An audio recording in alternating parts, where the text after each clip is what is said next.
Good morning, team. We are on to episode 5 of Why Diets Fail. So if you're logging in straight away on part 5 today, I would recommend that you go back and watch parts 1, 2, 3, and 4, just to get the background into where we're coming from with this, okay? So this is not an attack against diets. It's just explaining why diets seem to fail most people and what you can then do to take back the control over your health, your weight loss, your fat loss, and your well-being. Okay, so if you haven't watched parts 1 to 4, please go back and do those. There are action points related to all of those parts to kind of lead you to this point today.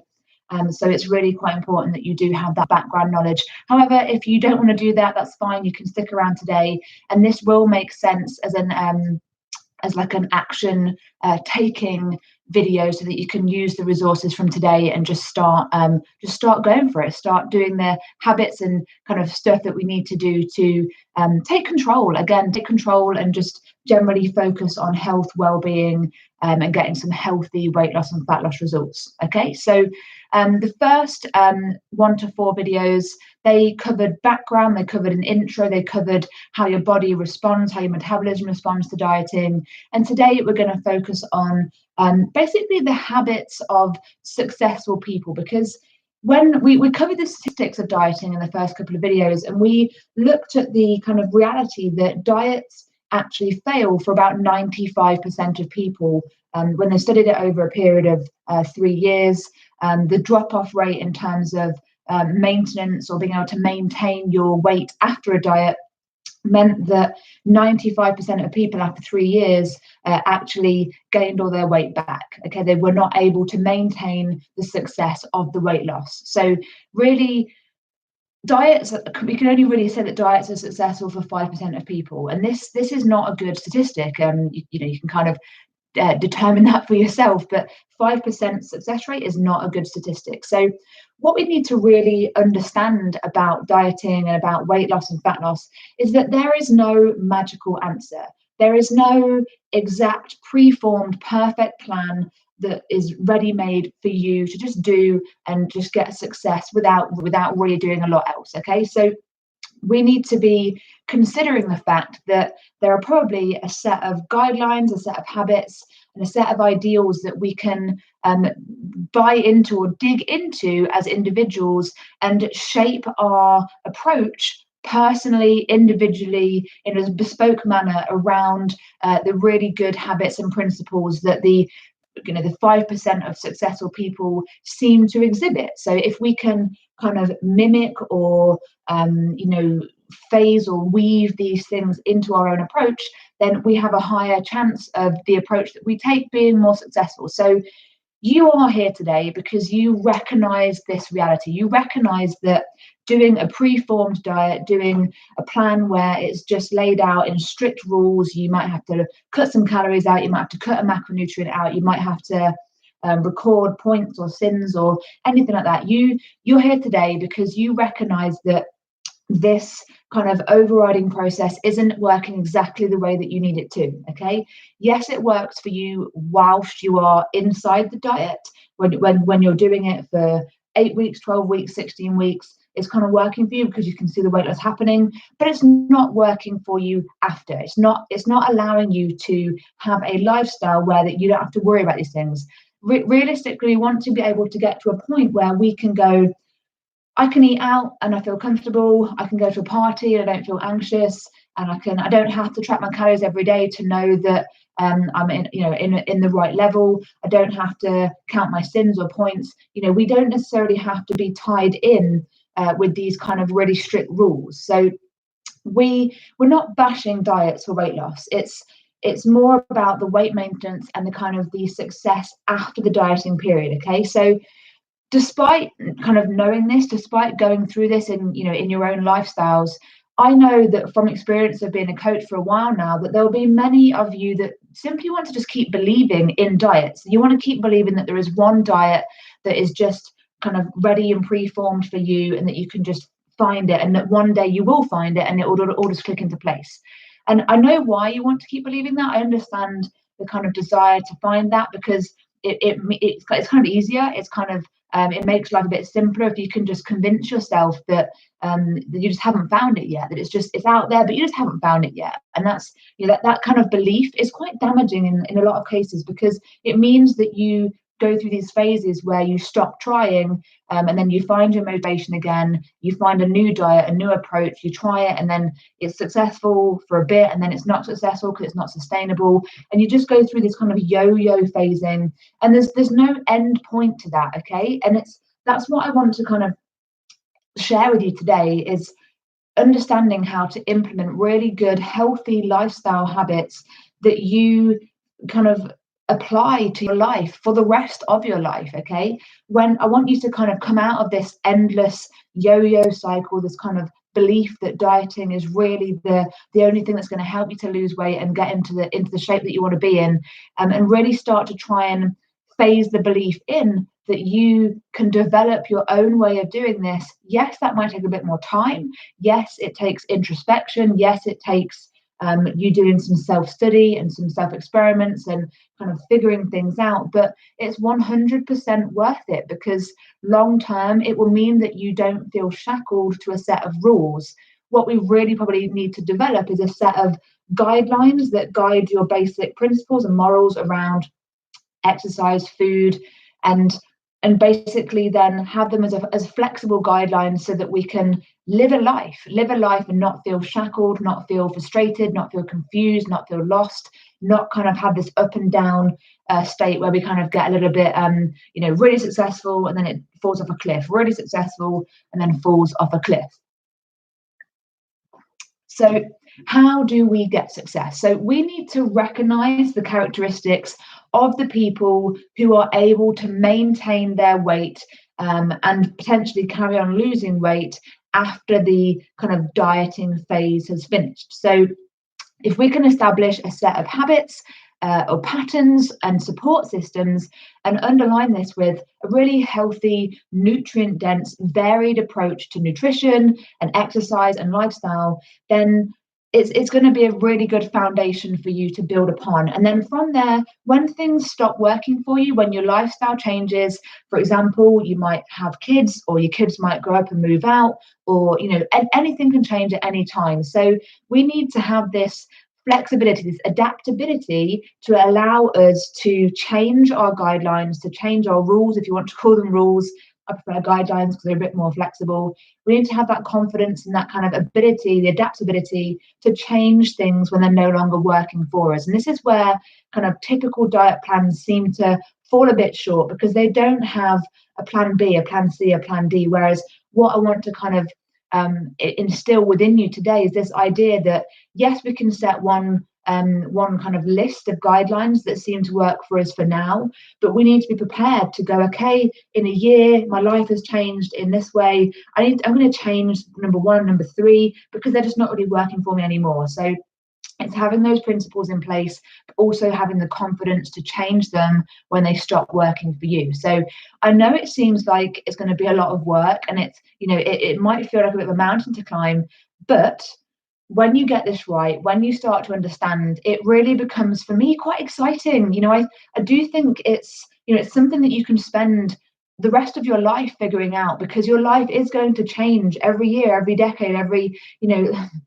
whatever the measure you want to measure your life in. Your life is going to change as we age, if you're female, you move into the menopause, lots of things change then. So we need to be prepared to kind of shift our focus and shift our goals and goalposts, so that we still stay focused and still stay successful in that weight maintenance. So let's go into the habits and characteristics that people or successful dieters seem to exhibit when it comes to being successful in their pursuits of weight loss. So the characteristics seem to be that they have an exercise lifestyle, they excel with self-monitoring, they have this adaptability and flexibility that I'm talking about, they kind of use cognitive restraint, they tend to think bigger picture, they tend to have a pattern, they tend to have a good support system, and they have their lifestyle designed around health and well-being.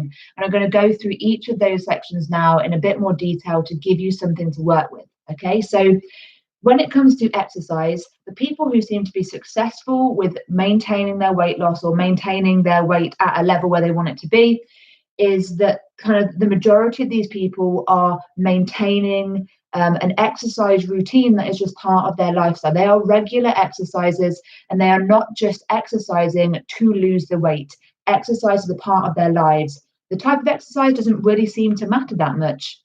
It's just the fact that exercise is a part of their lives, and it's not just a tool to help them shed the weight for a few weeks and then they go back to being sedentary again. So if you want to be more successful with your weight loss, you need to make sure that exercise forms a solid part of your lifestyle and not just a portion of time when you're trying to lose weight.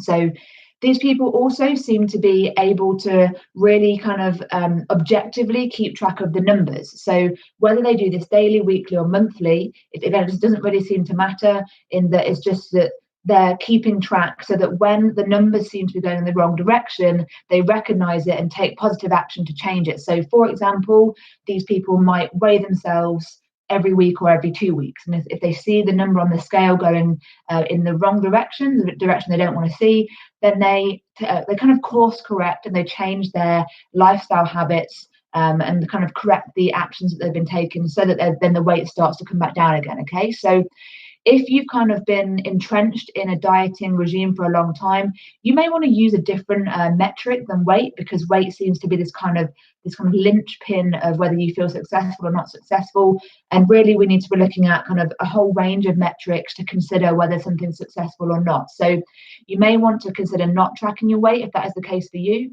but just maybe pick something to track, something to keep you accountable, so that when it comes to checking in on that number, you can say, oh, okay, I've diverged a bit from where I intended to be. Let's rein myself back in and bring myself back to the point where I'm going back in the right direction. Okay, so I've already alluded to the next one a bit earlier, but these people seem to be very kind of adaptable to changes. So they kind of have this ability where they don't worry about kind of social events and eating out. They might just adapt their eating habits kind of in the meals beforehand and the meals after to accommodate a slightly bigger meal.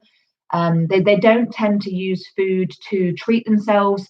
They just use meals as potentially social occasions and as sustenance. So rather than focusing on the kind of, I desperately need to have that chocolate, or I desperately need to have that donut, they just eat the donut and account for the calories later on or in a different way. Okay, so it's making sure that when you're approaching your lifestyle, that you have this kind of ability to adapt to the things that come up.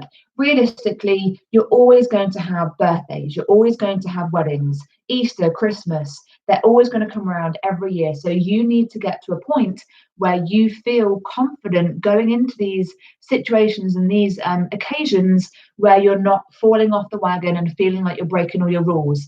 You can have these guidelines, you can have them flexible, so that you're allowed to enjoy yourself and not feel guilty. That is very possible, and this is a characteristic of people who are successful with their weight maintenance. So bear that in mind. Okay, the people who seem to maintain their weight really well tend to exhibit an element of cognitive restraint. So these weight maintainers tend to practice some form of restraint where they're kind of being accountable on a daily basis. This means that they're kind of tracking calories or macros, or doing something like that, so that they're kind of almost stopping themselves from overeating. When we're not accountable, and when we just eat kind of willy-nilly, we can kind of convince ourselves that we didn't have that much earlier. If you don't know, you don't know, and that's you can almost get away with going, I didn't really know, so it doesn't really matter. Whereas these people that are successful, they tend to be more aware of what they've eaten, what they've kind of consumed, and then what they have left to play with. So if we set ourselves like a calorie target for the day, we can then say, right, I had 500 calories at breakfast, 400 calories at lunch, obviously whatever it is for you. And then that means you've got X amount of calories left for dinner. This is only a rough estimation. It's not something that you have to stick to calorie by calorie. It's just to give you that sense of kind of being restrained in that you know you've got an allowance and that you are going to kind of stick to that allowance within reason. Again, applying those principles of flexibility and adaptability based on daily circumstance. So what works for you in terms of the cognitive restraint is really up to you, and it's totally your choice. But if you want to be successful, then it really seems to show that that level of accountability that goes into your approach is the kind of determining factor on how successful you're going to be. Okay, these people also seem to be able to think bigger picture. And what that really means in this situation is that then they're not focusing on the minutiae of the day. Yes, they might have a daily plan, and like with all people, that daily plan may go to plan or it may go off plan. What these people seem to be able to do really well is not allow the kind of, when the plan doesn't work for them, or when they're not able to complete their plan, what they then don't do is throw the towel in, have a tantrum, and then use that as an excuse to have a big binge eat. Okay, so what they are able to do better is go, okay, this is just one day in my whole lifestyle. This one day will not determine my long-term results. It's only a part of being a human. It's part of life. Things are going to go up and down. I'm going to stay on track doing my daily good habits. Okay, so that seems to be, again, one of the characteristics of people that are able to maintain their weight, is that they don't allow the kind of momentary blips or failures or things that just don't go right. They don't allow those things to impact them emotionally and send them off the rails. Okay. The other things that people seem to be really establishing or really using as part of their success is a structure. So having a regular meal schedule that is kind of like a breakfast, lunch, dinner, or breakfast, snack, lunch, dinner, breakfast, lunch, snack, dinner, whatever schedule it is for you. Just having a regular time for those things as much as possible. Obviously, it's going to kind of base around your commitments and what's going on for you, but having that regular structure where you kind of have, a wake up time, a breakfast time, a lunch time, a dinner time, and then you establish your other things around those things, just so that you have this kind of framework in place to support your day. Okay. The other things is like a support system. So these people tend to have a really strong, a really good foundation level support system. So it's what has been established is that instructive support doesn't seem to be as good as the kind of guiding someone toward the answer, but not but kind of allowing them to figure it out for themselves. So as an example with this, for me, this would be like me saying to you, you have to eat 20 grams of protein at every meal. Okay, that's fine. If you do that, you'll probably have an amount of success with your appetite and with your energy needs.